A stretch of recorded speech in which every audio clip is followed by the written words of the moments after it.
This is St. Matthew Island, located in the same Bering Sea. It's part of the Alaska Maritime National Wildlife Refuge, and it's considered one of the most remote corners. St. Matthew Island covers 137 square miles, making it the 44th largest island in the US, and today, it's completely uninhabited. The nature here is harsh and unforgiving. Access is blocked not only by remoteness and harsh conditions, but also by giant cliffs along the southern coast, over 1,000 feet high. The nearest settlement is at least a full day's boat trip away. Records show that until the late 19th century, the island teemed with polar bears. In fact, among whalers, it was known simply as Bear Island.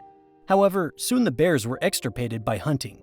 But even without predators, life on the island was still difficult.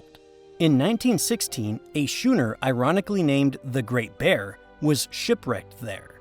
The survivors were rescued a couple of weeks later. By then, they were on the verge of despair, worn down by cold, damp air and dwindling supplies. Tensions ran so high that violence nearly broke out among them. Even such an isolated speck of land didn't escape World War II.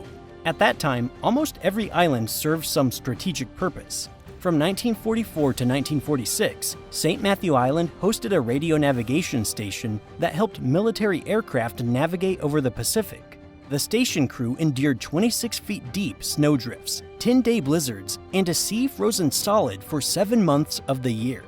The officials made an attempt to solve only the last problem. To provide food, the US military brought in 29 reindeer in 1944. For a time, they thrived and multiplied rapidly there. By 1963, their population had reached 6,000. But by then, the humans had long left. The outpost was abandoned soon after the war. However, no one remained to manage the population. Overpopulation and harsh winters led to starvation and disease, and by 1980, the reindeer population had completely died out. Today, this remote island is home mainly to birds, as well as foxes and singing voles. Interestingly, those voles exist only on St. Matthew and nearby Hall Island. These populations have survived from the last ice age here. The foxes, meanwhile, reached the island on their own, crossing over sea ice from mainland Alaska.